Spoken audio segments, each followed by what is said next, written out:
say your name, I see myself as, and here's the added challenge. See if you can say something different about yourself every single time you meet someone. Ready? Go.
I'm going to lean into it a little bit more firmly.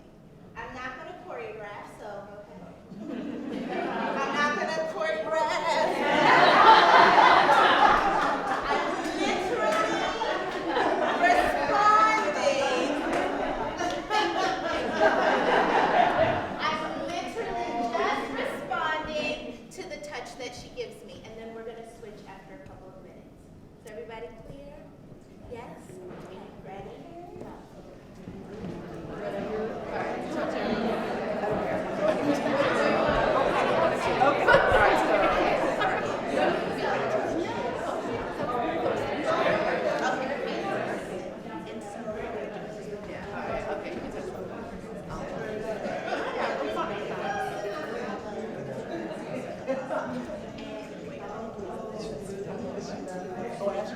So if I can follow her, so I have to go this way. Okay?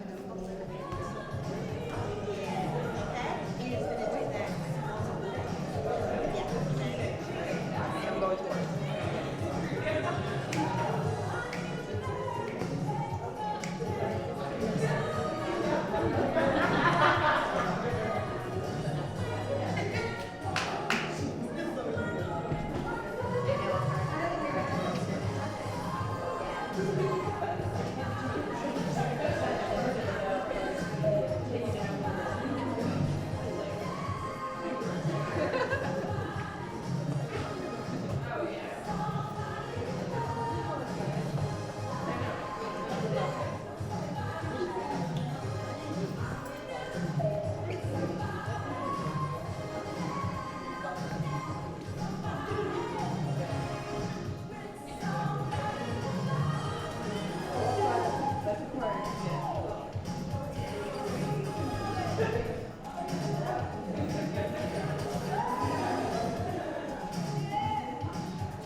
kind of developed this pendulum swinging motion with my partner. So I just thought that was very, There was a synergy Yeah, that started synergy. to Yeah. that started to develop. So I like this exercise because it feels to me like a really embodied way to listen to people, to listen to one another. It feels like when my eyes are closed, I actually literally have no choice but to follow and really know which direction to go, to really know how much energy to give, to really know whether we're going low or whether we're going high. And I think that that embodied practice of listening is a thing that we really have to keep honing as we come together in community and as we keep figuring out how we're going to make our way forward. So with that, I want to introduce my Good evening, everyone. Welcome to Take a Seat. Thank you for being here with us. My name is Ebony Noel Golden. I'm from Houston, Texas. All right. Who are you? Okay. All right. I'm from Highland Park. Before we begin, I'd like for us to take a deep breath together. Those of you who are standing around the perimeter, you are a part of our community, so I invite you in to sit and center with us for a moment. Those of you who are in the circle, I ask that you just sit with nothing in your hands either by your side or in your lap. And you can allow your eyes, your gaze to either come to the floor, or if you feel comfortable in this space, allow your eyes to close. Whatever you feel comfortable with. And again, just to bring myself fully into the space, Ebony Golden from Houston, Texas, daughter of Dr. Betty Ann Sims, daughter of Bertha Lee Sims, daughter of Pearl Glover, daughter of Lavinia Scroggins, daughter of Mary Brown. I'm a matrilineal lineage, and it's a pleasure to be with you at this gathering. If we could all take a deep breath and inhale and exhale, and bring into your awareness why you decided to be here today. And just make that very present, and inhale and exhale. And bring into your awareness what you want to get from our time together this evening in community. And inhale and exhale. And just bring into your awareness how you want to function, how you want this community to function while we're together today. And allow your awareness to just really think about what does it mean to be community, what does it mean to function as a holistic, well community, what does it mean for us to be putting forth that energy in this space.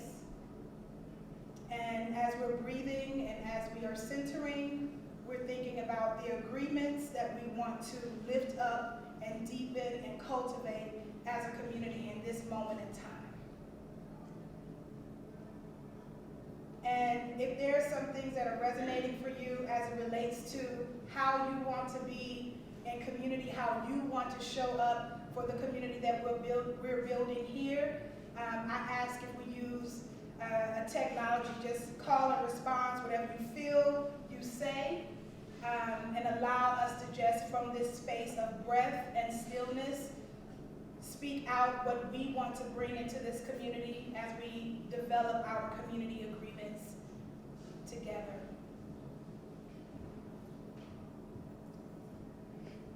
I want to enter and be in community in what way? And whenever someone feels called to speak, it is the right moment to speak. Respect. Tenderness. Transparency.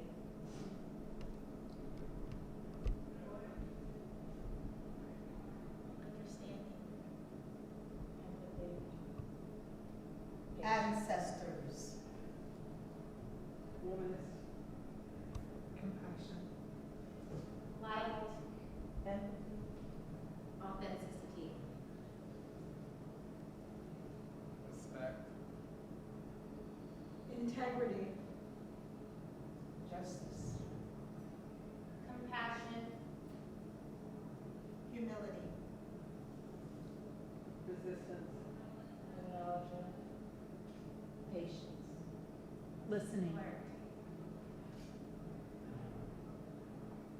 Togetherness. are. Love. Release. Kindness. Support. Individuality. Affirmation. Creativity. Freedom. Encouragement. Strategy. Solidarity. Fearlessness. We are. Witness. Hope. Solutions. Love. Creativity. Truth. Balance. Survival. Celebration. Energy. We are. Knowledge. Ingenuity. Powerful. Beauty. Determination. Magic. Acceptance.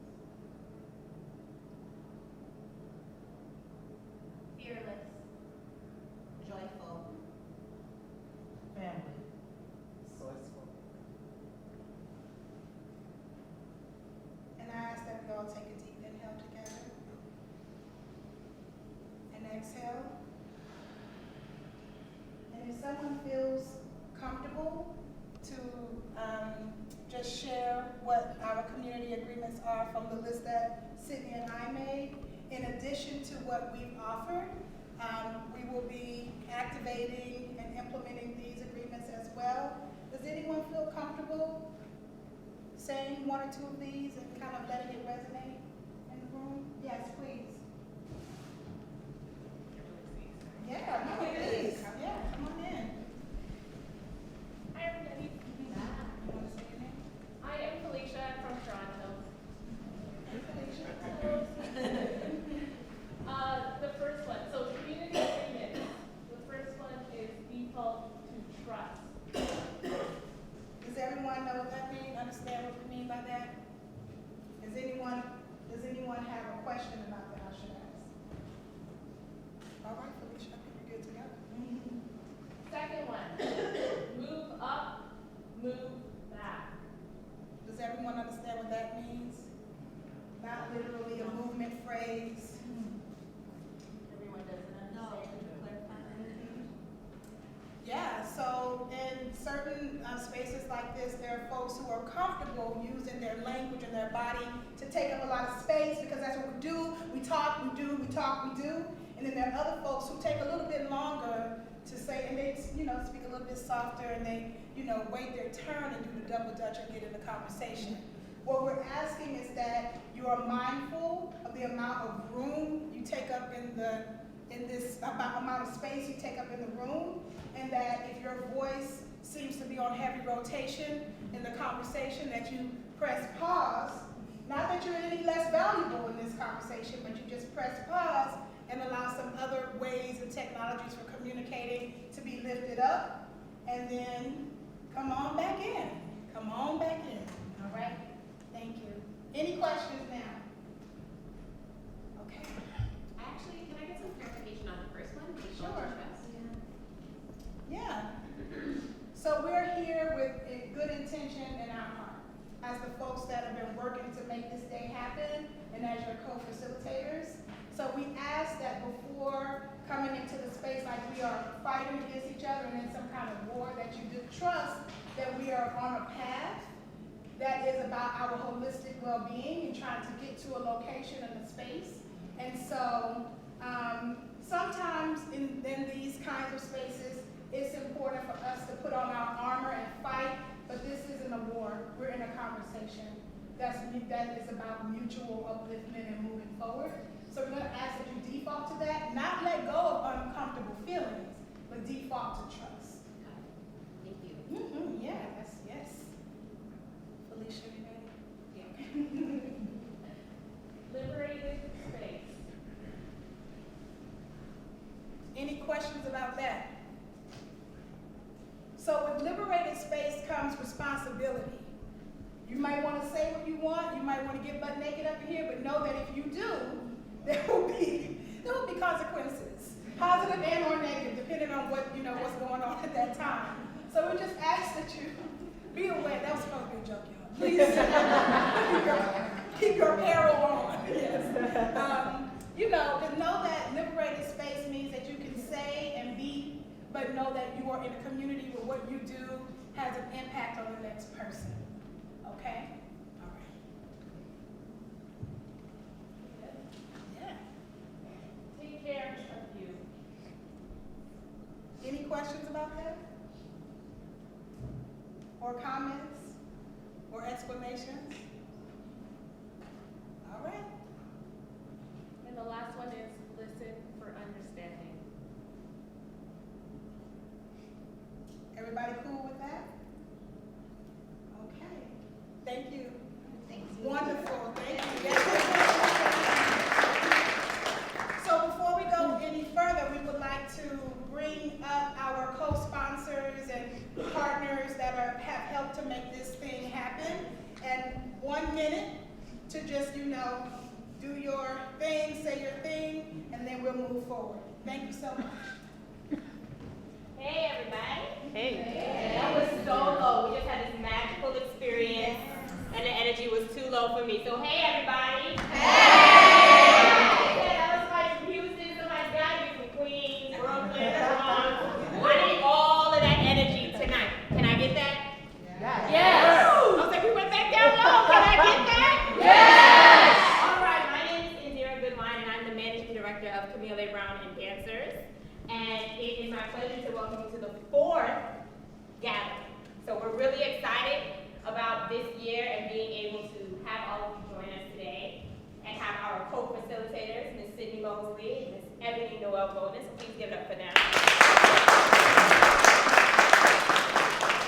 We want to make sure that they're able to lead this experience and be able to leave you with inspiring thoughts and how you're going to be able to move into this 2017 with all that's going on in the world. How are you as an artist, a choreographer, a dancer, an administrator, an ally, a supporter of Black female choreographers? What does that mean to you? How do you take that into 2017 and explore it? So we want to make sure that you get a chance to experience that this evening. I want to be able to thank some of our partners. So of course we have Dance NYC. We have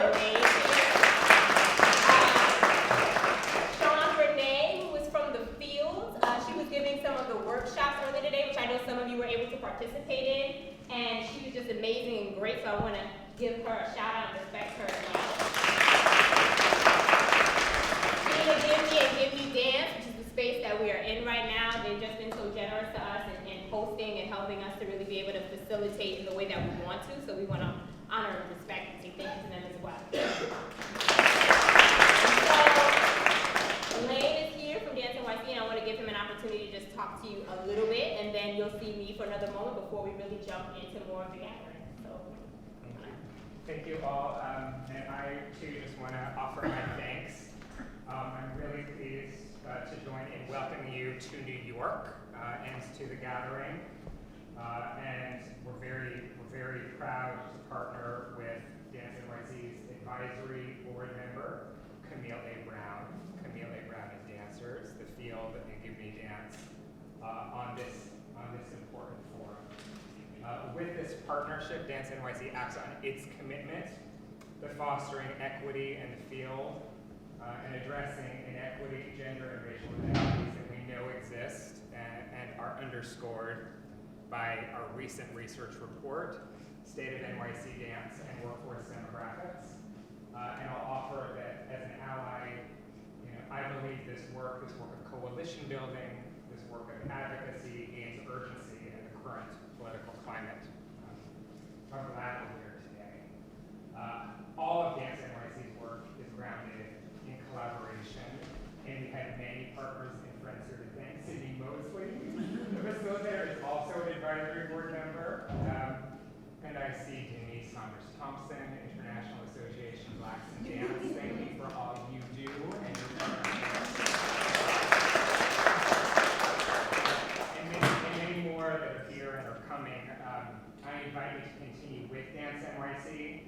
You can become a registered user and of our website, dance.nyc, and take advantage of our free marketing tools to promote your activity and resources locally. And you can join us and continue the discussion you're having today at upcoming events.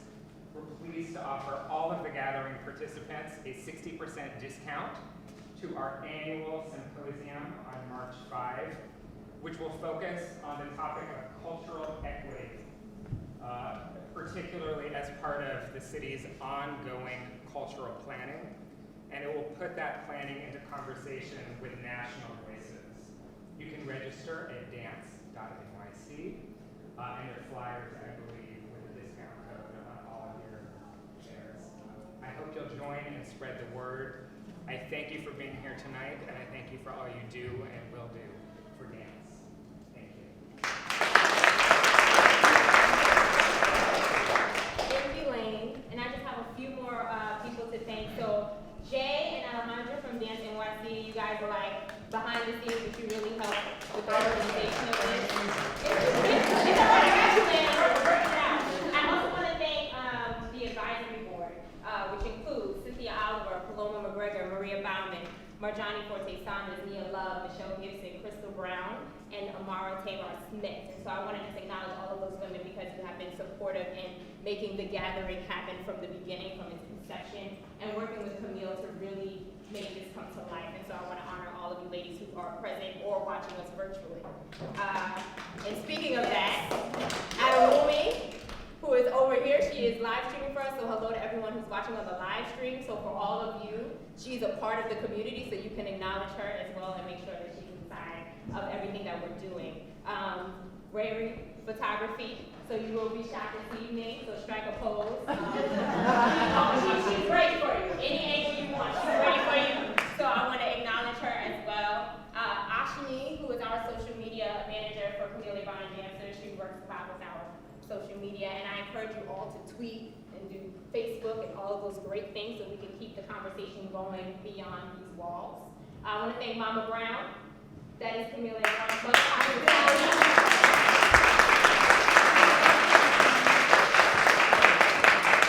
Because Mama always wants to make sure y'all are fed and dancers are fed, so we want to make sure that you have all that you need. So if you need water at any time, please be able to get that. All of the gathering volunteers, I know that there are a lot of you, so thank you all. I don't want to run all down, but you know who you are. I appreciate all of you. Rachel Watson, she is the coordinator for the gathering. She is also the assistant to Camille Brown and Dancers, basically my source, my help, my refuge as I take on my new role. Okay, I gotta keep it real and learning how to delegate, you know, taking on new roles and responsibilities. So thank you, Rachel, for all that you do. And other than that, I want to just keep it moving to the ladies at hand. Thank you again. I honor you. I love you. You know this. But take us through. All right, thank you. Okay, so why are we here? Why are we here? Why are we here? Why are we here? Sydney.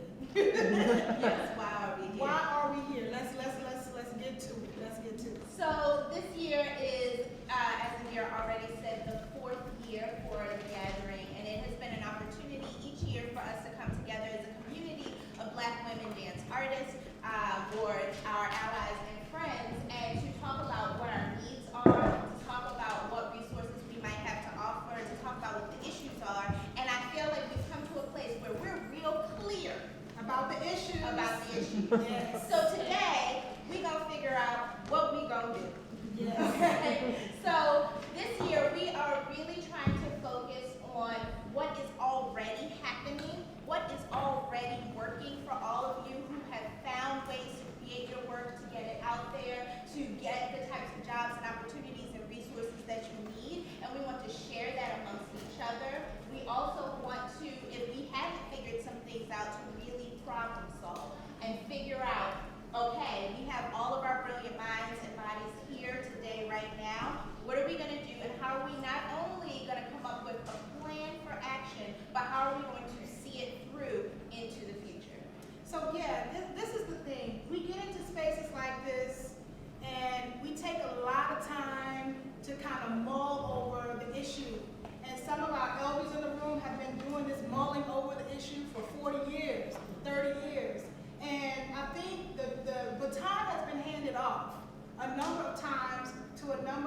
people in a number of ways to move forward on some of these issues that are really impacting equity, accessibility, visibility, and the sustainability of Black culture, Black art, Black dance, not just in New York City. Let's keep it real. We're talking about a global and intergalactic sustainability. So I think we have a charge ahead of us that's very clear. That's very clear. What do we, especially off the stage? Now, of course, we want to twirl on the stage, right? And we should twirl, and the twirl should be beautiful. But what kind of cultural policies are we looking to enact and sustain that are going to keep us being able to do work into the infinity, right? How are we affecting policy and legislation that controls dollars on a local, regional, national level? How are we creating systems and structures that make sure from the time we come out of the womb or before to the time that we're ancestors that our legacy of Black dance is secure, right? What are we doing now to help move that into the future? So there are all of these questions, and oftentimes when I'll just speak for me, when I'm in these circles, we spend a lot of time talking about the issue and not a lot of time doing visionary, future-forward planning. And so we don't want to do that. We're not going to get in circles and tell stories about what's wrong and woe is me and I ain't got enough money to make my dance. We are going to talk about ways in which we have sustained our ability to make dance, whether we had $0 or $1,000 or $10,000 or $1 million. Like, we've been making, like, dance has never been tied to money for a lot of us. So what does sustainability and wellness really look like, and what are we going to do? So what are we going to do? So yes, what are we going to do? So first we're going to just take a quick look back at what has already been done. So if you have access to your cell phone or any type of smartphone device, we're actually going to go back to Camille's website, which I have put up here for you guys, CamilleBrown.org/thegathering, and the reports for each of the previous gatherings are actually on the website. And we're just going to take a quick look at the 2014 gathering. It's CamilleABrown.org/the-gathering.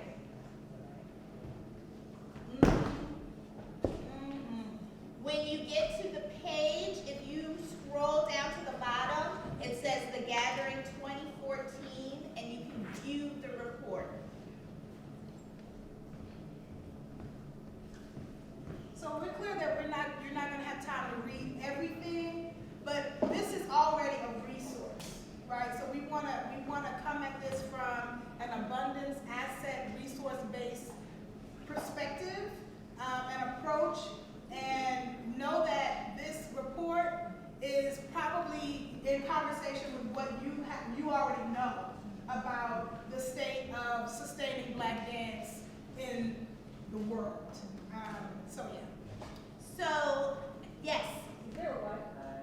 there is. It's Studio C is the network, and I believe Give Me Dance, all one word, all lowercase, is the password.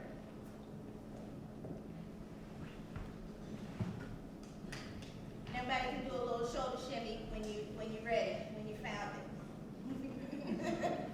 You want me to read it one more time? CamilleABrown.org/the-gathering.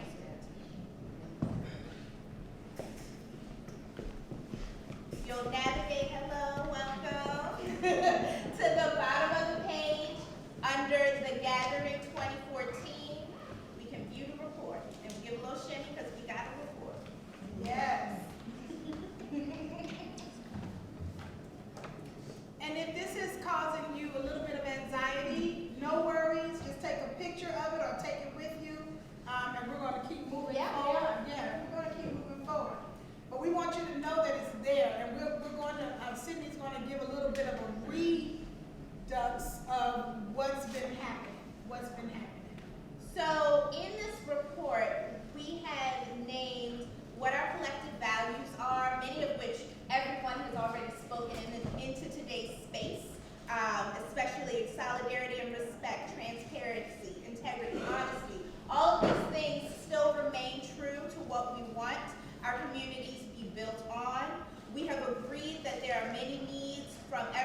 from fitness, health, and wellness to intergenerational mentorship, models for business and sustainability, infrastructure. We have talked about additional needs in terms of archiving and documentation, cultural equity. This is all of these things still remain the same. And then in terms of the barriers in our way, we're talking about balancing life and the work that we're doing. We're talking about trying to get the education and the information that we need, so access to knowledge. We're talking about maybe some of us have not found a community or found our ways into conversation with one another to make sure that we have the things that we need. And then we have already even come up with suggestions for follow-up. This was from 2014. So there was the idea of implementing quarterly meetings of the gathering. There have been the ideas of doing weekend retreats and honoring folks who have families. So can we offer childcare in those meetings? Creating a database, which I'm almost positive has already been done, and creating an online discussion to keep the conversations going. And then we have also offered many, many resources. So as Ebony and I were reviewing this document, we felt like all of the different things that we've identified have fallen into 5 buckets. 1, partnership and collaboration. Everybody say partnership and collaboration. Partnership and collaboration. All right, Colin, Ms. Colin. Yes. 2, economic viability. Everybody say economic viability. Economic viability. And yes. 3, having a seat at the table. Having a seat at the table. I think we gotta say that one a little louder. Having a seat at the table. Having a seat at the table. All right. 4, new voices and visibility. New voices and visibility. Say it like you mean it, like you want it. Oh, maybe we don't want it. Okay. All right. And then the last one being the Black female body in dance. Yes.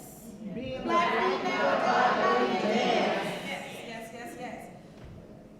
So I wanna, now is the time for us to have some conversation, okay? Those opportunities to kind of deepen around what does it mean to be moving in the body of a Black woman?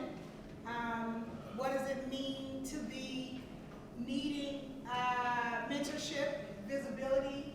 What does it mean to really have economic viability and over the period of a lifespan in Black dance? What does it mean to, what is the other bucket? Yep. What does it really mean to partner and collaborate? What does it really mean? So I would like to just offer this space as a time to talk and collectively vision around some of these ideas. So let's start with partnership and collaboration. What does that mean for us? What do we want from that? What do we think is most necessary for that to happen and to be a fertile space of possibility? Partnership and collaboration. We're thinking. Yeah?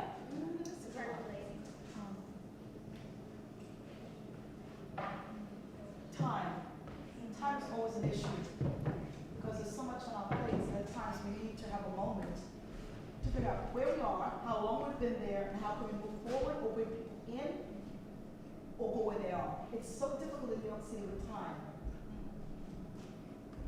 Collaboration. It's good to start small and then build from there. The problem is sometimes we think so far ahead that we didn't put down the necessary steps to make sure it's solid enough to move forward.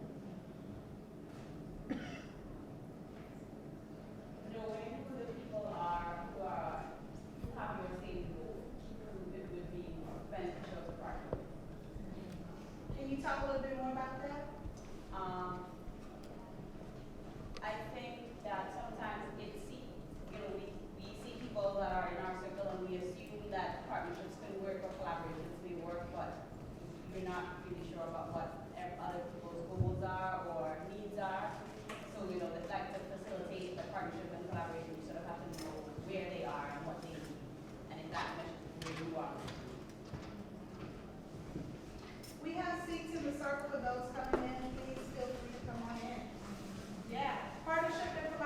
collaboration, when it's working, how does it work? When it's working, what are some examples of partnerships and collaborations that you've been in that have worked? I would say truth and honesty in when you talk about what you want, who you are, what your goals are, to be true about what you need, rather than just taking what's available or what's offered, but really bringing exactly and as specific as you can what your needs are. Also, checking in, even after a partnership has started or has been going on, that sometimes your needs change, oftentimes they do. So having moments to check in and make sure that you're still moving on the same path and that both partners are being fulfilled or happy with the way that the partnership is still moving, and not being afraid to say if it's not, and if a partnership is not working, be brave enough to end it. How are partnerships and collaborations working for you in your work?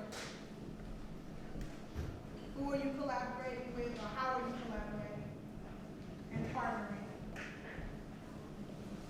Everybody is out here going solo? All right, we gotta warm up and talk and share and exchange. I'll say for me that my partnerships always begin with a clarity around shared values. And that I need to know that first before we can move forward in anything creative. And that if that is not a foundation, then that's already for me not something that I want.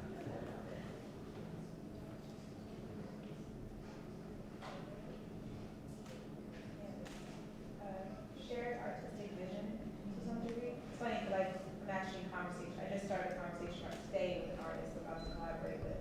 And we had worked together on a previous project, and through conversations, we realized we were on the same page with a lot of things. So then when I had this new project in mind, I talked to her today, and really communication is key in terms of making sure you're on the same page and that there's a possibility of working together can happen.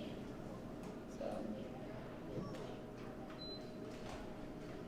But also to add on to other ideas, I'm interested in ways of building with artists that you may, like basically finding a way to foster connections to artists you may not have worked with before, and even across art forms.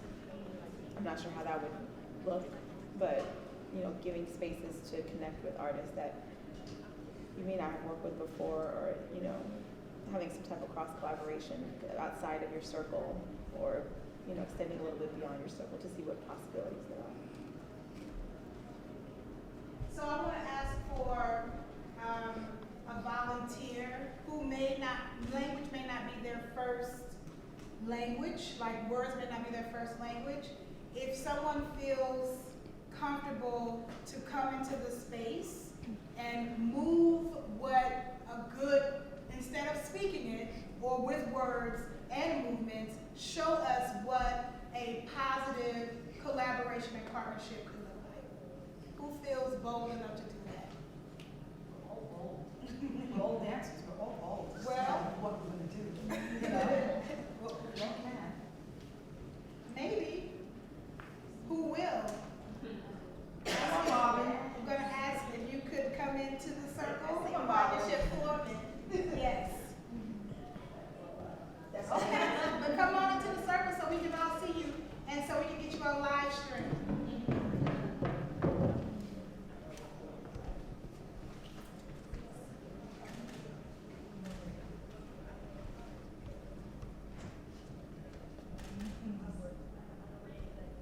And I'm gonna ask if someone else can come into the space and bring your ideas around partnership and collaboration.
the space that's on the edge of their seat, they don't know if they should or shouldn't, go ahead and take that leap. Come on in. Just don't think about it, just come on into the space. So for me, a big part of a successful collaboration, partnership is figuring out where the fire is. Because there's a long journey between the fire, like, oh my gosh, this is a great idea, this is a great idea, let's make a project, it's amazing, we're gonna do this, it's great. And then like the really long road between like, between the email, you have insurance, then you liability insurance, so the tickets, Eventbrite around tickets, Eventbrite around tickets.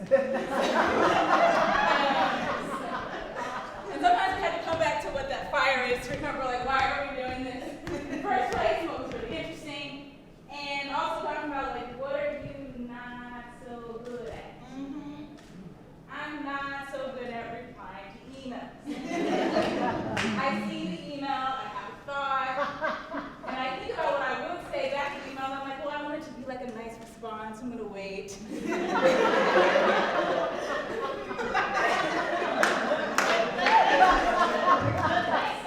There's partnership and collaboration. So that person can send the email.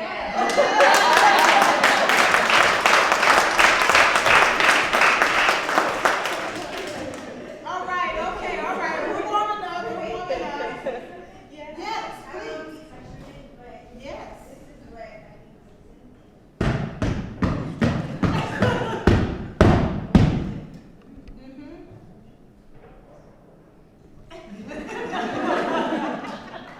That's a big part. I need translation. Sometimes we fuss and fight, Uh-huh. or disagree with one another, but then we should find a common ground and compromise for the common goal. Yes. Anyone else before we move on? One thing over here. Yes, please. Because I do arts and culture coordination, so it's very much the specifics of it. Sorry, the specifics of it, so setting goals and creating a schedule and being committed to that schedule. So if I'm gonna have a meeting, have that meeting at 5 o'clock and make sure that people show up to that meeting. And then have goals for that meeting and stick to that goal, just so that by the end of the meeting, you have an understanding of what's going on and how to move forward for the next day.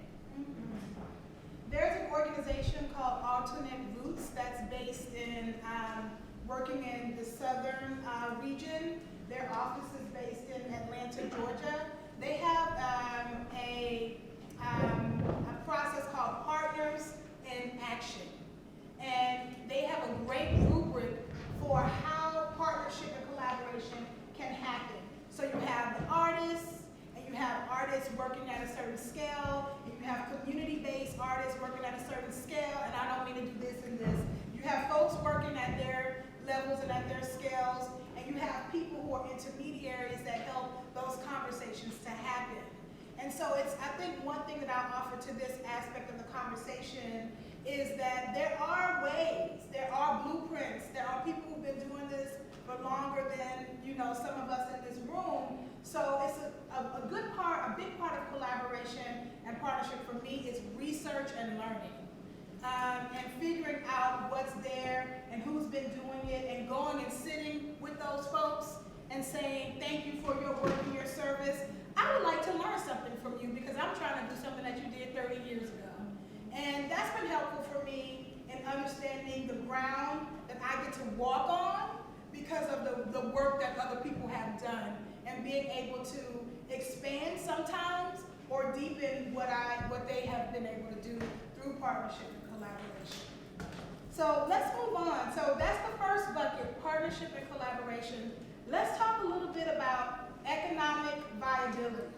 So what does that look like for you? What does that feel like for you in words, in gesture? How have you seen that showing up and happening in your practice, in your communities, where you come from, where you be? How is it working? You want to take a minute and breathe with Yeah, we're thinking. Yes, Holly.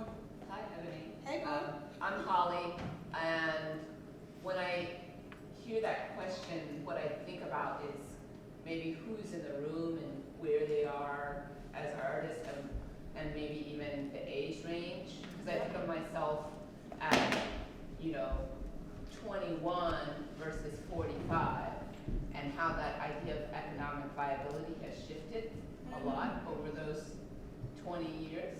And something that I say to my either younger artist friends or new to the arts friends, because you could be 50 and decide you want to be an artist and then just, turn your world upside down. And it's almost like being that very young person, is that worrying about the rent does not help your creative process. And so what I experienced myself and struggled with for many, many years, and what I try to share with my friends and peers and mentees, is that having some sort of stable foundation is the best thing you can do for your artistic practice. Because I think our culture has this whole thing about, the starving artist and like the bohemian, and that's really cool. But I feel like the more economic stability I've had in my life, even if I didn't have like extra money for projects, I mean just whatever job you do, that it has only enhanced my creativity and my ability to actually be a functioning, productive artist.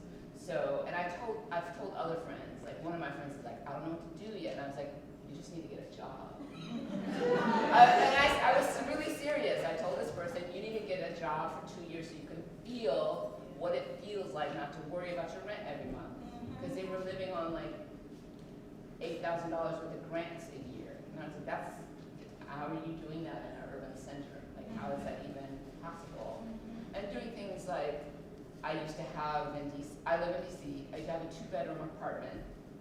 I furnished the other room, and when I first moved in, I split it with my roommate. Then she moved out, and I was like, if I put a bed in this room, I can actually charge double, and then that reduces my rent. So I did that. So that sort of like, that enabled me to not have to worry about my rent anymore, because I was able to keep my expenses low. So it's just, I think, thinking structurally, not just, and I guess now being a little bit further in my career, the issue is that the vision always seems to outstrip the available resources. Because even if I get a really big grant, then I want to do something like, amazing off the wall. Like I want, a Kara Walker sugar sculpture in a warehouse. And I have money for like, a show at A teaspoon of sugar. I got a teaspoon of sugar. Right, exactly. So, you can sweeten a lot of things with a teaspoon of sugar. But that's what I would share. Yeah, thank you, Holly. Anyone else?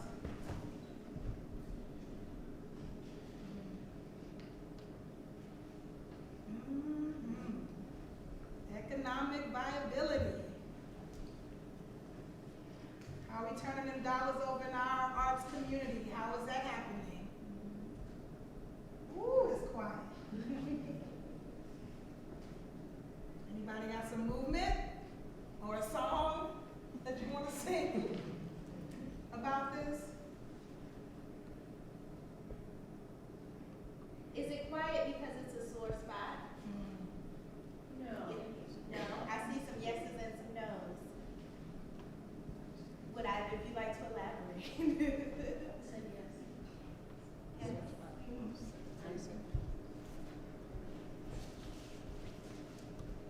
Yes. Yeah, I think that, economic viability, somehow we all got here at different stages, into this room, right?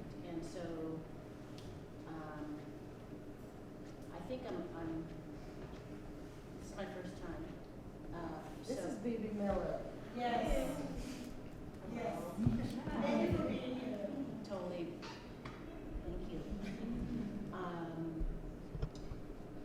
And I'm thinking like, maybe the economic, and I think I might have read something on the report from 2014, but it's sort of the size of what we think that is.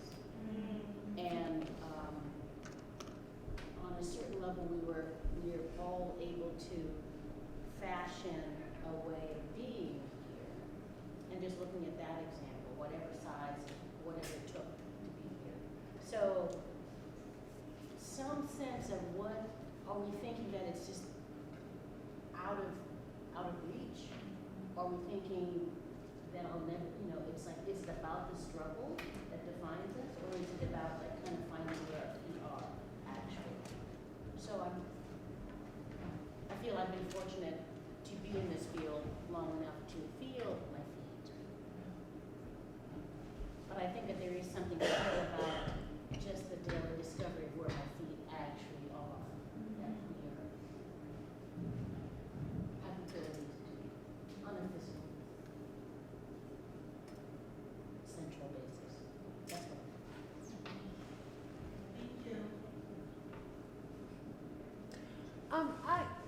It's interesting because money is so, it's such a big topic. It's a personal thing, and it's a trigger, right? We all have, I think, as art individually from wherever we come from, we have an experience about money or a feeling about money, and then I think when you become an artist and you're black and female, depending, like everybody has a story attached to that around money, about the idea of scarcity, or should it be scarce, or whatever. And I think that a lot of times that complexity isn't looked into. It isn't investigated, to do your own personal like homework to clean that stuff out. Like, are you personally, physically responsible? That goes a long way into creating your work and your organization and your company and your relationship to money.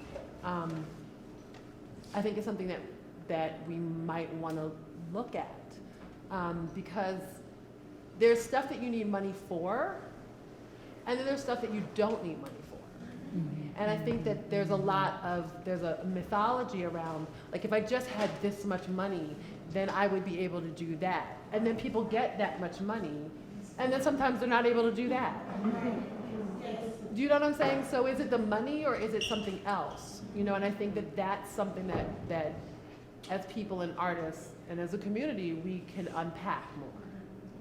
And I think I can now speak, because this is a lot. It's overwhelming to be in a group like this when you have different seasons of your life. And so when I was at another season where I was being very creative and investigating what the voice was, it was very easy to articulate this. And then you go into another season where you're observing. And then you go into another season where you have to synthesize all the information. And I think I'm in the synthesizing phase, so it's very difficult to speak. But the things that you raised about, some things don't need money. As I'm looking through history at different artists, and I'm having an amazing opportunity to be able to work with artists that have existed 40 and 50 years. A lot of the work happened with like Field of Dreams, write it down, and then they'll come. Just as simple as that.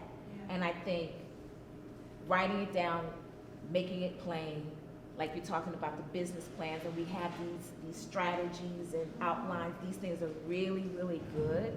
And I think that the next part is being more confident with those thoughts, those ideas, those visions, and being confident with the partnership and collaboration, even if it's just like this sister here has encouraged a whole new season of my life.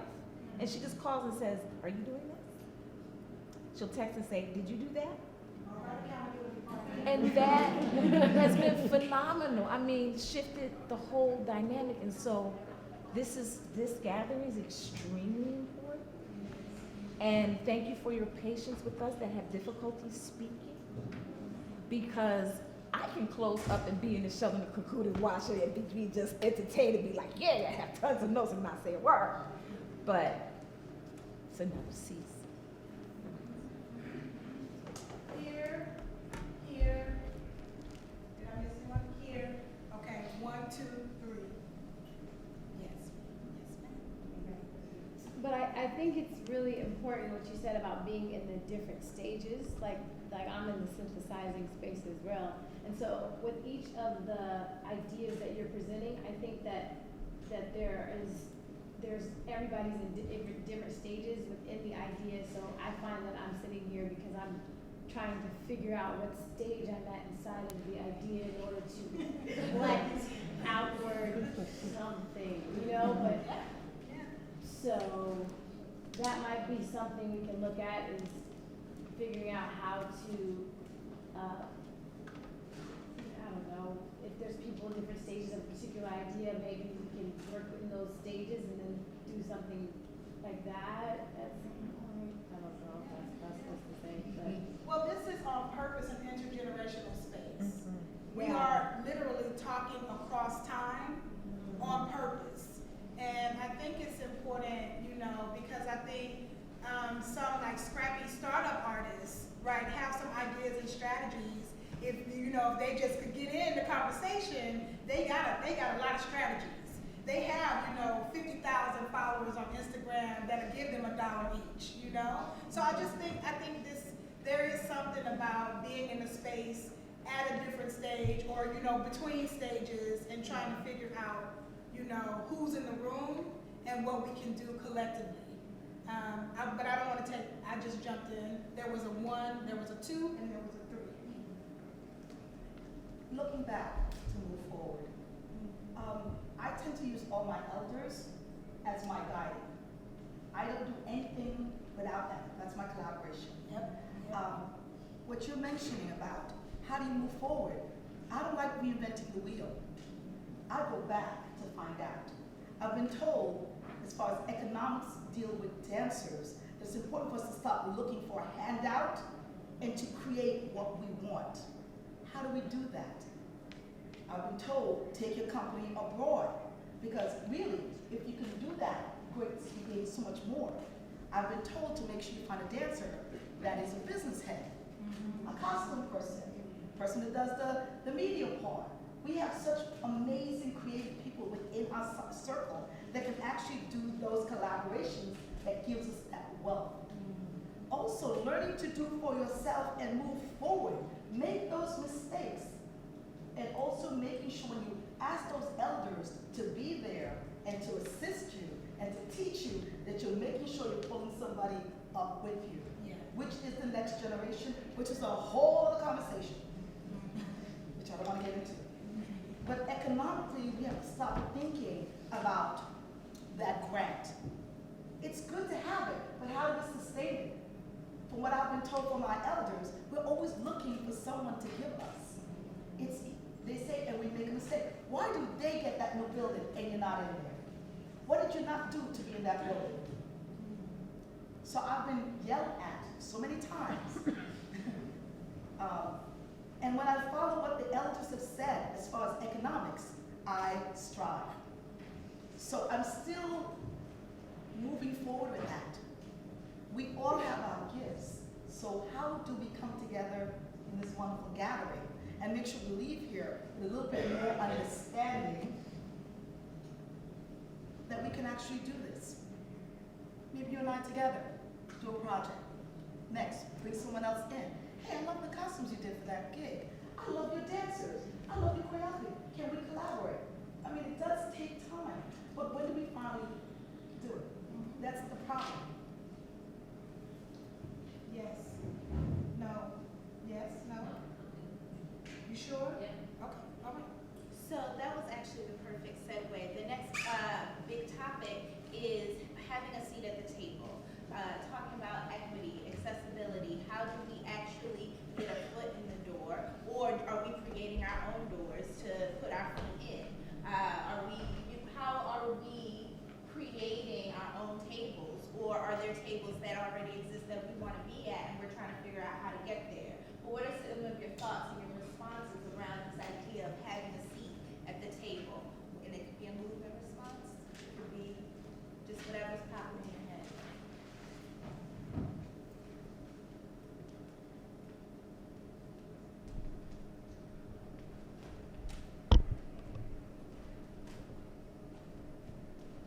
For me, I'm 21. I don't go to a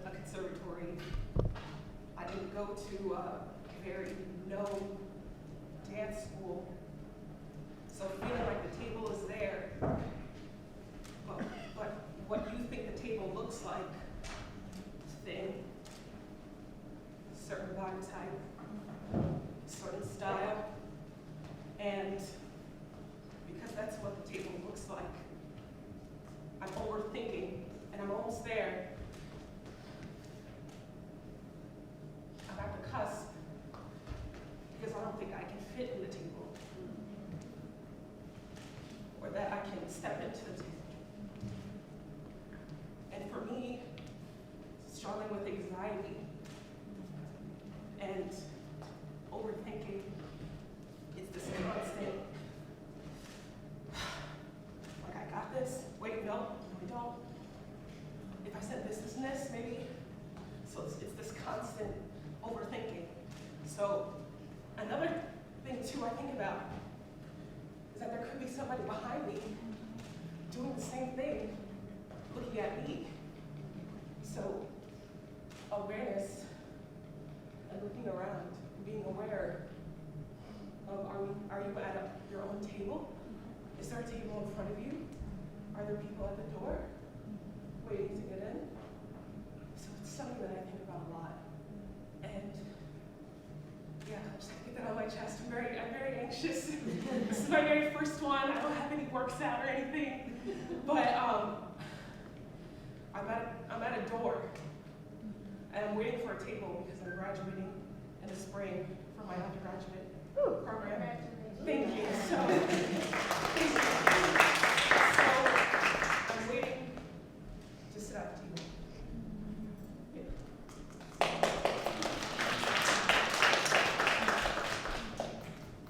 I think it's interesting how it keeps coming back about the seasons, because I felt like you just embodied exactly how I feel, you know. And I'm not in college. I'm in a transition where I've decided to do something differently, and it's like, well, people know me as this, but will they accept me as that? And I know this person, Sydney mostly, but will they even listen to me? Or will they, I totally understand that there are so many people in this room that I've seen your face and I know you, but will you listen to me? Will you really, and do you have even time to stop and listen? I know that I don't have the time, and then the person that I'm trying to get to that level, then I definitely know they don't have time for little old me. So then, am I taking them out of what they're trying? Am I going to hinder them from doing something because they're trying to help? It's definitely this back and forth of, will I be accepted? Is it okay to ask for help? Will you like me or won't you? Little things like that. And I definitely felt that I saw that you never took that step forward. It was always a step back. And that's exactly how I feel. So just being comfortable enough, trusting that you will be welcomed into a space. Something that I've noticed is that a lot of times we feel the same things, but because we don't say it, we don't realize that we're all in this same space, kind of. So I just wanted to say I have nothing new, but I definitely understand we're in different positions in our life, but I understand where you are because I am in that same exact space. I just want to throw into the space, who in this room, because I know there are some folks in this room who are building tables, who have doors open, who are waiting and looking and wanting to connect and to mentor and to, offer resources. So can the people also share that? What are you making? What are you creating? What are you serving at your table? So I don't have a fully built table yet, but sometimes I have but what comes to mind is that women of color are amazing laborers, right? We do a lot of work, and so it makes me wonder about this. Like we tend to have lots of responsibility and not much authority, and so in terms of like because there's one table and then there's the next table and there's the next table. There's always a bigger table. There's always a more necessary table. So when we get to there's the table the table that you get to right out of undergrad, right? There's that table, but then there's a table that you get to when you're the Guggenheim Fellow, right? Like so it's a different size table. But how in all those situations do we manage our labor so that we're not 27 hours a day just laboring and sick and dying, right? Because that's another problem with women of color. So that's a question. I don't like more than it's response, but how do we manage the fact that we are such excellent laborers that we labor all the time? Table builders, we have a response here. Yes. Not a direct response, but to the general concept. Yes, please. Also decided that a seat at the table means responsibility. Yes. I feel like sometimes people are anxious and ready and zealous about, oh, I want to be there, I want to be, I want to, I want to see, I want to know, but then being at the table, asking your ancestors, asking your elders for mentorship means that you have to be responsible. You have to accept that they need help, that you have a role at stake in whatever the table is. So just that.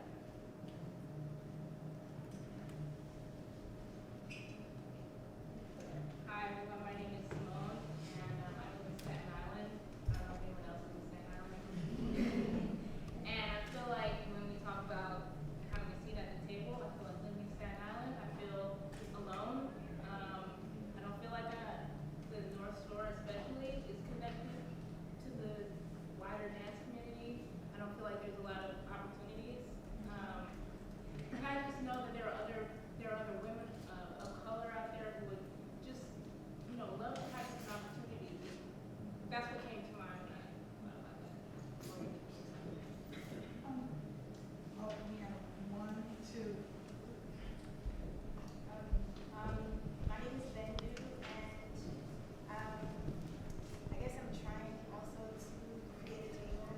Like, I was a teacher and then I quit. And so I'm also trying to carve out business and things that I started independently. But so I'm here looking for ideas and partnerships and just information of what's out there. But I had this thought about sitting at the table because as Black people especially, just the thought that came to mind was, especially in the past, we always wanted a seat at the table. In general, as far as inclusion or what others had, we wanted that. And, there's an argument as far as when there was segregation economically, in a lot of ways we were better off. Some people argue that. Because the dollars stayed within the community. We had to go to our own doctors. We had to go to our own lawyers, etc. So I was thinking the whole dynamic of wanting a seat at the table and sometimes being shut out will force you to create your own table and keep the resources within. And sometimes the goal should be, how can we, let's say this is the community, how can we have that table and the resources staying within and circulating and things of that sort, coming up with that kind of plan, so to speak. We get to decide what the table is. Right. We get to decide whose table we bring our resources and our time and energy to. We have not defined whose table. I think that's important. That's an important thing, like to define, well, what table are you trying to get at, and why do you want to get there? And what does that mean for your longevity and your sustainability to be at a table that doesn't want you, as opposed to being at the tables that have always been about us and for us, by us and for us, and or any mixture of that. It's up to us to decide. I'm not saying don't go to this table and go to that one. I'm just saying I do think we have some agency and some power in deciding where we're gonna go. And that's because of the work that's been done before us. But we can decide, we want to go over here and do this table, and get what we want from that table, and then we're going to go over here. Because even if everybody sitting at the table looks like us, it doesn't mean that it's our table all the time. So we have the table is complicated. Sometimes you don't know what's on the menu. You might be doing a vegan, vegetarian thing right now, and they got pork chops on the table. Like, what you look like? It's important. It's important. I think I saw a hand 1, 2, and then we got. Okay. Remove. Yes, please, right here. I think sometimes some of us, I know for myself, we're at a table and we don't recognize it. So sometimes we have have resources and we're in a place where we just need to stop. Like, it's great to have goals and to want to get there, but sometimes step one is taking inventory of where you are.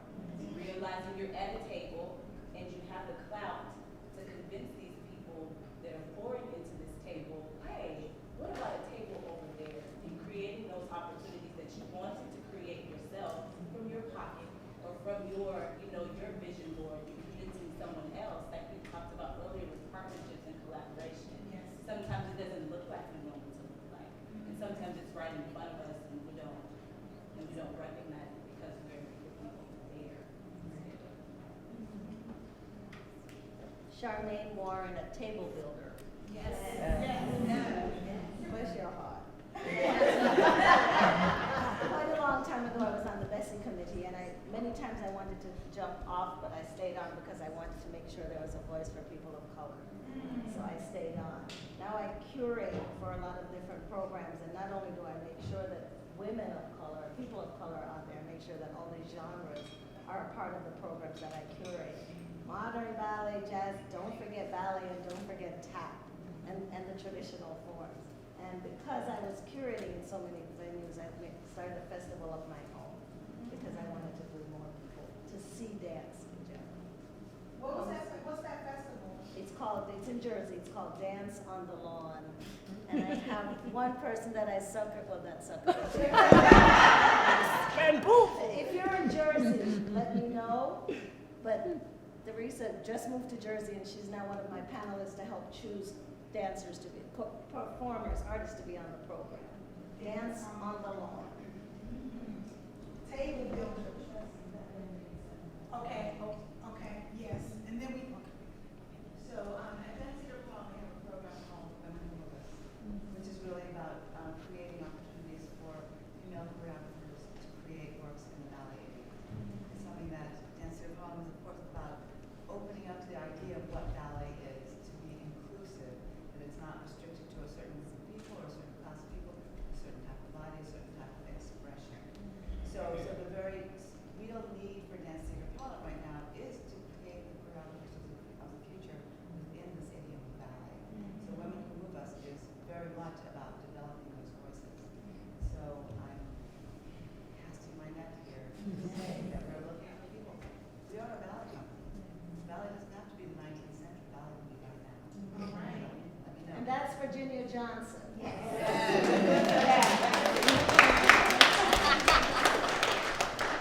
Thank you. Okay, so this will be the last comment in the sake of time, because we want to get maybe some action plans. Just kind of piggybacking on what folks have said, I'm in the academy as well as outside of the academy, and I think I know for me, one of the really important things has been to know who's doing what in the field so that I can expose my students to the rest of the sisters who are doing things. So, the images that they get to see, the kind of work that they get to familiarize themselves with is not only of a certain kind of material. And so I am interested in hearing from you all what you're doing, when you're doing it. Can I get a link? Can I see what it is that you're talking about so that I can incorporate that in some of the material that I offer to students? And that's Cynthia Oliver.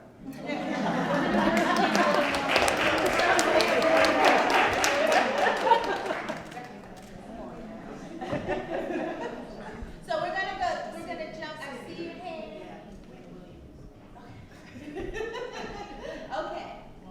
One more.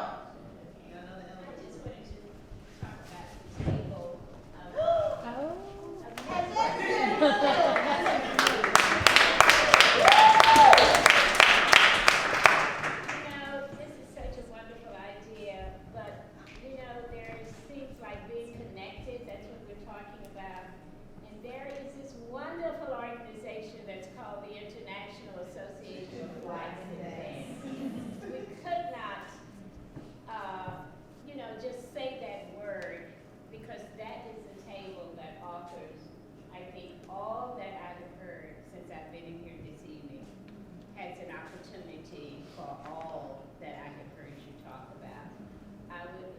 invite you to look at that organization. And of course, we're hosting it this year in Dallas, the last part of this month. But look up the International Association of Blacks in Dance. It has everything that we're talking about. And not only does it have it, but we cannot survive without you. We cannot survive without you. And I walked in and I said, this is, we need you. We need you. That's all I can say. We need you. Thank you. So we're gonna press on. This next one is about Black women's bodies in dance.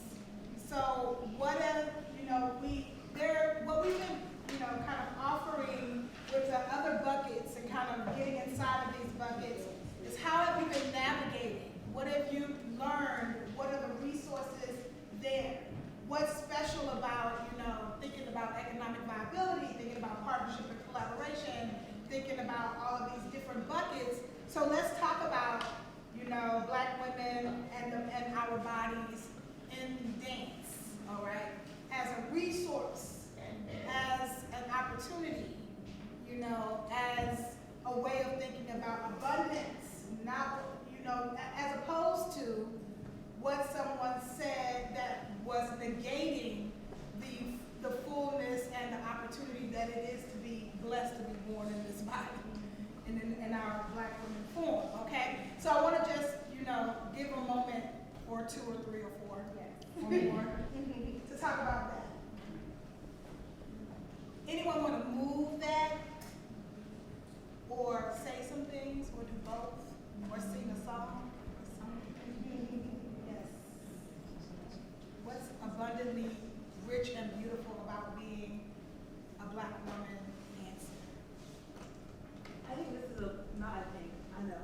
This is something I've been thinking about since moving to New York. Since we're in July, but I've never Oh, I'm been going to ask if we can all speak up for the folks that are tuning in. Some folks have asked us to speak a little bit louder. And how about saying the names? Hello? Please say your name, if you feel comfortable, or names.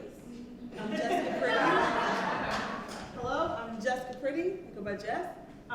And this is something that I've been thinking about since moving to New York permanently in July, about the visibility of Black female bodies, like on stage, within this meaning the New York dance scene, like whatever that really is right now. But I remember first moving here and seeing Camille, the Black girl linguistic play at Prospect Park, and I was like, Black excellence, because it was just all these white people around, and it's the fact that in this big ass park, that's what I'm looking at, or seeing Sydney, your work at a Judson, and I was like, we're doing the Obama out with all of the, it's just okay, what, who had, I guess it's not a seat at the table, but it's just who's making our own table, and where are they putting it, and then breaking it down and putting it up somewhere else, and the importance of that, because I feel in my head, and maybe this I don't know if it's naive or me being hopeful that oh yeah, everyone's progressing and moving forward, and bodies of color are everywhere and women of color are everywhere, but then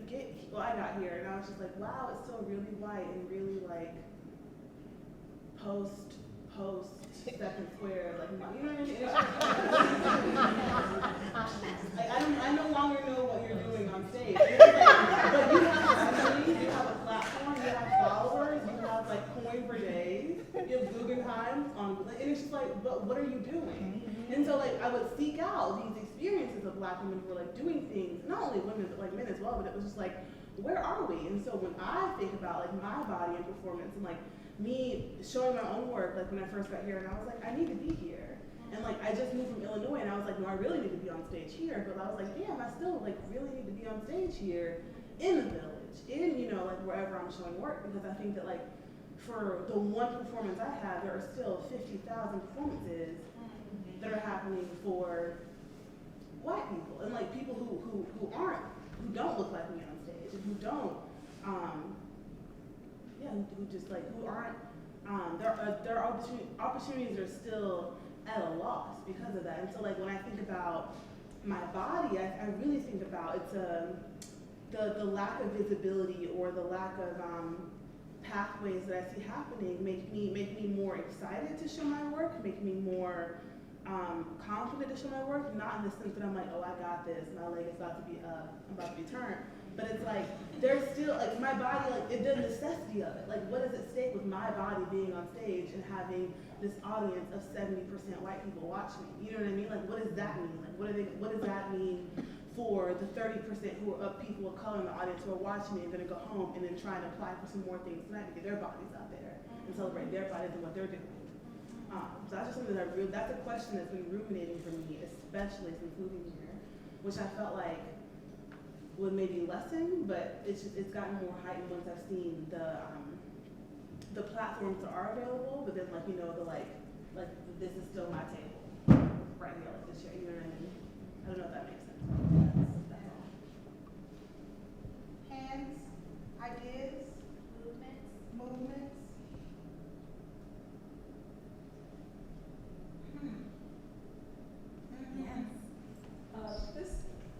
The comments that Jess made makes me think about a number of conversations I've had over the years with Jalale Zahler.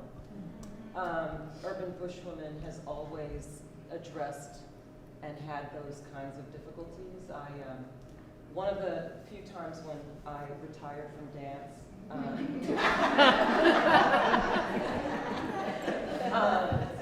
I managed the company for a year. And I remember us being on the road and Jalale lamenting that, you know, they were doing this incredible work about Black female experiences and Black life, and the percentage of Black people in the audience was incredibly low. And so it makes me think about what Pat is saying, you know, having these conversations with those of us who have been there and have been doing this are important, so that you know that this is not something that you are encountering for the first time, but that that we have been negotiating this time and time again. And what's important is for us to support each other when we see each other in these formats. If I see that you're doing something in the East Village, to come. In 2006, I did a piece around Calypso and Nation and womanhood. And we premiered it at St. Mark's. And I remember them coming to me at a certain point and saying, who are these people who are coming in the door? Because can we get them on our mailing list? Because we haven't seen this body of an audience before. And it's like, well, maybe, you know, you could ask them if they would like to be on your mailing list, but maybe actually what would be better might be to program work that invites them in so that we see ourselves on stage more often, which then makes us interested in coming. So instead of trying to bring us to somebody else's space, how about if you have us included in the decision-making around what kind of work gets done, in locations for where work gets done. If you're, you know, instead of reaching out, or, you know, I'm doing something and I'm doing it as kind of a favor or an educational project for this particular community, check out what the community might actually already know, what that culture is producing, and maybe do some other kind of partnership that involves people and gets folks interested from the ground up. So I think, you know, our responsibility to each other is, you see one of us on a program, go. You have an idea to do something, okay, let's figure out how to do it, let's make it happen. Yes, that's beautiful. So we are going to make some rapid fire action plans. So now is the moment that you can stand up, stretch your legs, grab something super quick. You're going to take 2 minutes and self-select yourself into a group under these different bucket themes. So I'm going to designate an area of the room for each. So this is going to be the Black female body in dance. This is going to be a seat at the table. Over here, we're going to do economic viability. And over here, it's going to be partnership and collaboration. Okay? Black female body, seat at the table, economics, partnership, collaboration. Okay, once you get there in the next 2 minutes, then I will give you more instructions. Go.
one statement. The next part, come up with actually 3 actual steps to get there. And with those 3 steps, actually put some dates on it. You're going to create a timeline. And then the last piece, and I'm going to repeat all of this again, is to find a way to creatively show to the group what that issue, vision, and those steps are to this larger community. So I'm going to say it again from the top. 1, you're going to articulate what the issue is in one statement. 2, you're going to articulate your vision for change. 3, you're going to name 3 steps to actually get there with dates by when these steps will be completed. And then 4, you're going to dance it out and show us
the only thing that's in my head is rising outside.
But the point was, it's based on reputation and time.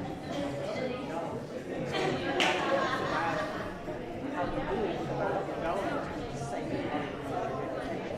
This may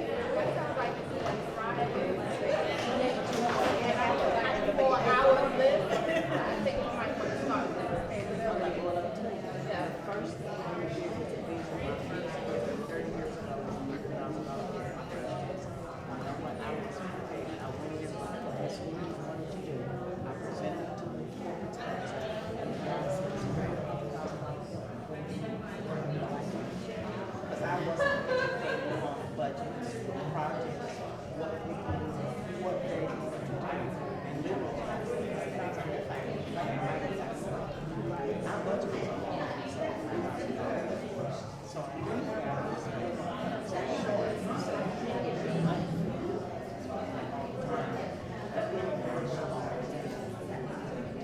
So something that I'm hearing in that in summary mode is we were talking about understanding budget and also what do you need. And I think there's with the donor market, but I know there's also some folks that are individual artists as well. So it's so they might also need to know in order to say what to ask for from each space. They might need to say, well, what do I need and what is my budget in that space, and then be able to go articulate aspects of that to the specific donor as. What do I have to offer that donor? When we go and talk about what we need, but we don't say what we have to offer that donor. At either level, you have to know what you need. Yes. You have to know what individual artists. We have an opportunity to take a grant, to take a grant, or to take a job with someone who doesn't know what your number is. You don't know what to ask for. Whether it's or as a teacher, you have to know what's the minimum you're willing to work for. What's the maximum you're willing to work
Yeah, and then because we framed our issue as a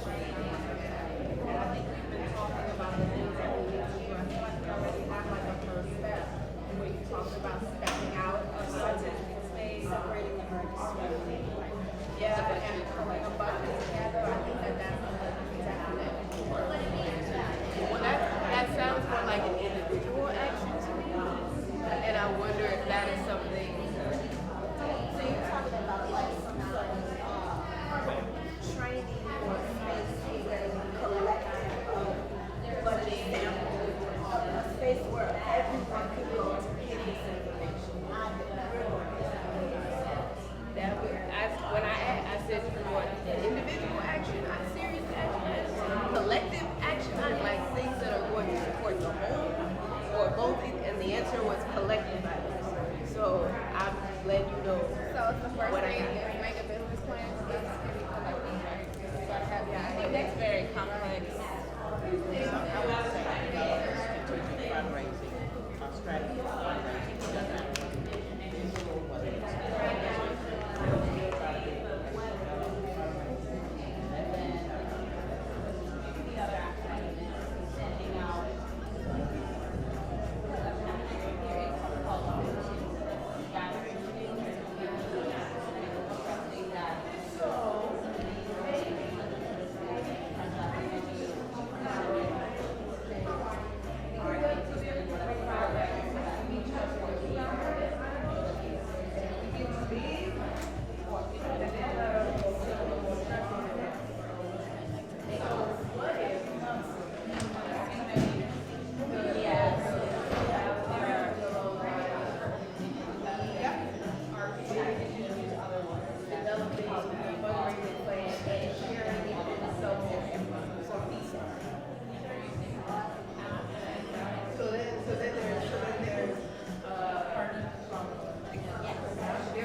Rehearse whatever we're gonna share. It's time to rehearse whatever you want to share.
Yes.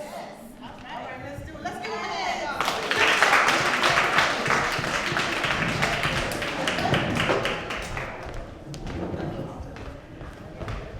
All right.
What are we not able to sit down with? What are we not able to take in? What are we just, what is the table in our life? So that's us.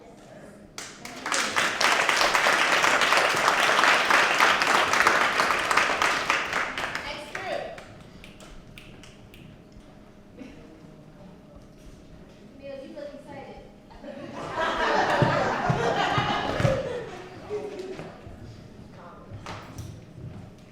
So what happened was,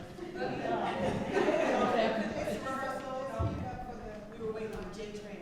So we're, but we were of the Black female body. All of us. All of us. Yes, all of us. And so our statement, our issue statement is the absence of spaces and communities that support the health, integrity, and visibility of all kinds or of the diversity of Black female bodies. Our action plan was we have 2 dates and 1 hospital. Like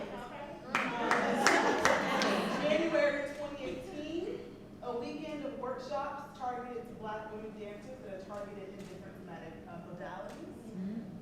The year 2017, 2018, we're going to call this a sister a season. So showing up for us at least once a season, whether that becomes a showcase or a series, as if this were us creating the space with childcare. And then creating opportunities for each other. So finding time maybe also throughout the year or just a longer span of time, finding time to invite ourselves in and you know, invite us to the table. And this is really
So our issue is not enough of us are sustaining and thriving economically.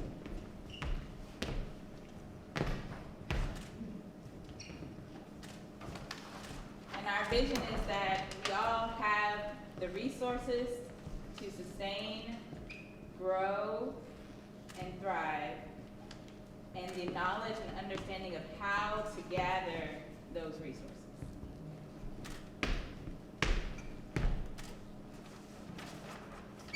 Our first deadline that I will make a deadline for now. Step 1 is due Valentine's Day, called Love Your Money.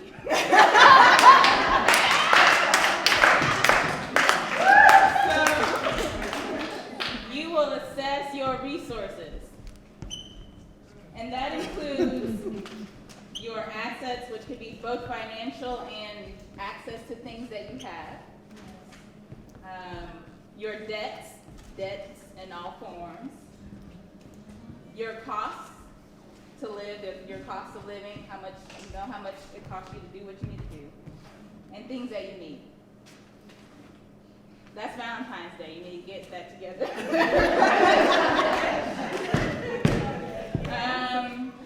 The next deadline is, when is the groundhog thing? That's February. Okay, no. That's before. Is April Fool's Day. April 15th.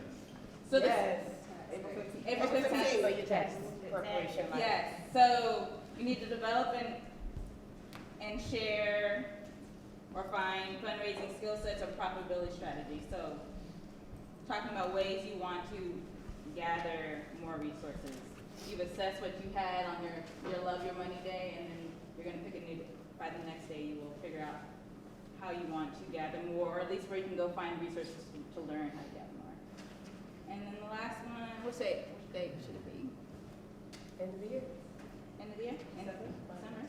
December 31st? Research resource partnerships, basically amongst ourselves, sharing what we can offer one another, not just financially, but like if we have space that we can offer people to rehearse, access to information on where to build on our skill set, that sort of thing.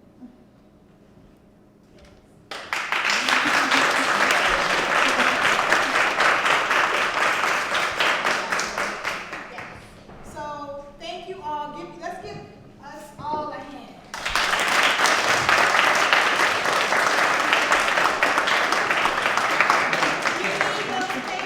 We need those papers, so don't leave with them.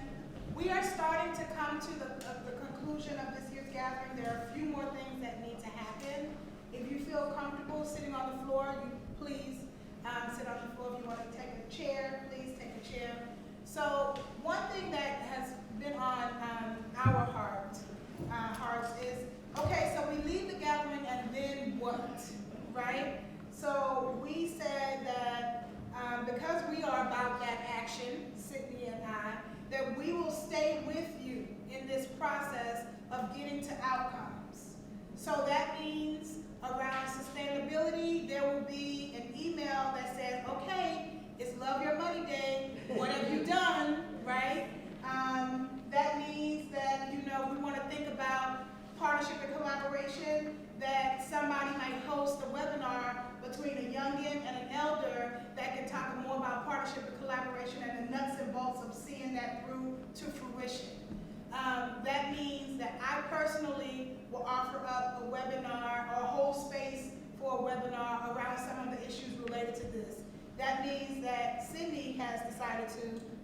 I will be your resident check-in person. I will, on a monthly basis from now until next year, January 2018, on a monthly basis, do a check-in email and or conference call to make sure that people are actually staying on track. The caveat is that we want to get this momentum going. If it feels like the group is still going, then I will continue to do it. If it fizzles out, people feel like they don't want to do it, they can't make the time, then I'm going to fall back. I want to be here to support the group.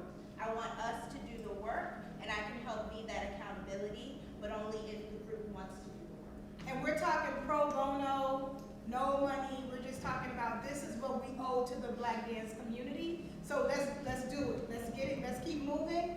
And we're here to support. Yes.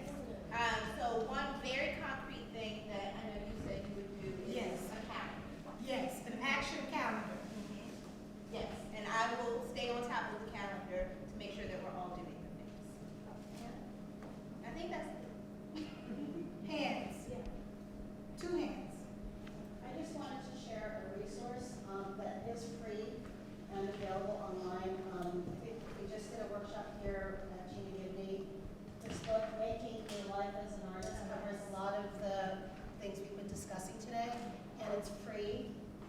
downloadable online. You just you can just Google Artist U. It started in Philadelphia, but now it's growing out into other cities as well. And this book is a resource to help the calendar and everything that we've been discussing today. It talks about budgets, it talks about sustainability, it talks about our value as artists in all communities. So it's free. We just have to do the work to invest in ourselves a little bit. So I just wanted to share that. Thank you, thank you. Making your life as an artist. So, yes? I also want to check in with the Wheeler team about, and Mia, I know, but I know that in past gatherings, there was a database that was created. Is that true from people who, yes? And if we can make sure that we add on and make sure we have people's contact information so people can contact one another and get that going again. I just want to put that into the space as well. In the spirit of resource sharing and accountability, not so much a table maker, I'm more of a space creator. My name is Logan Patrick. I run a theater company in Washington, D.C. that is focused on celebrating and cultivating the voices of Black women and girls in theater. We include dance in that. We have a dance show that we program and present in April. I invite anyone and everyone who is interested. We really try to focus on creating space for emerging choreographers and dancers to perform. We do promotion. We're cultivating an audience of Black women as our audience, but also as our community. So anyone who is trying to figure out a table to sit at, or anyone who just wants to come to DC and share in our community, there's an open invitation. So I'll provide whatever information I need to for that. But thank you guys for letting me sit in your space, and I will extend my space forward to anyone. I would like to give it, before we wrap up, I want to make sure that Camille has space to say anything that you would like to say, to say anything you'd like to say. Well, thank you. Thank you so much for continuing the work, and making us all accountable, in doing it. And, just thank you to everyone for being a part of this. We're gonna do this every year, and I'm committed to that. And I just wanna thank, the volunteers and, Mother and Indira for doing this with me, and, just thank you very much.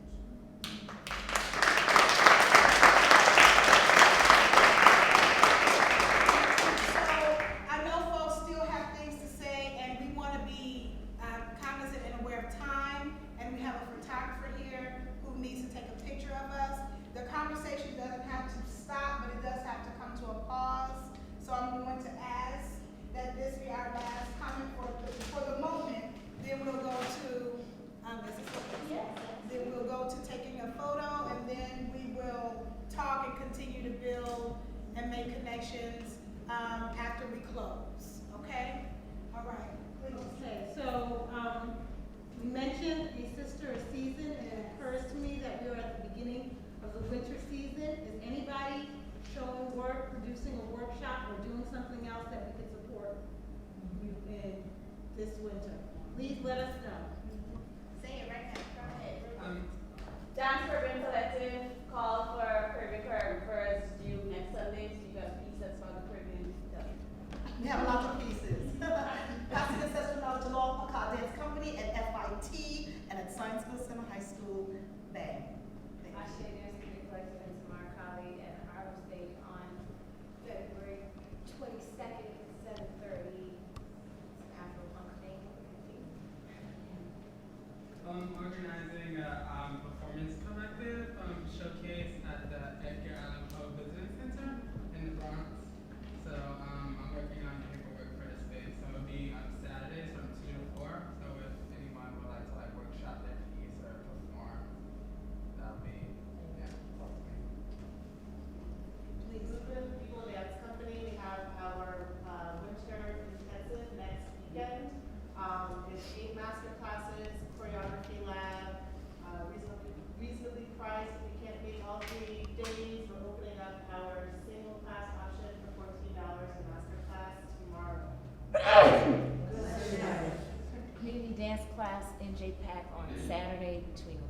to. There are different types of classes, music, movement, and it's free.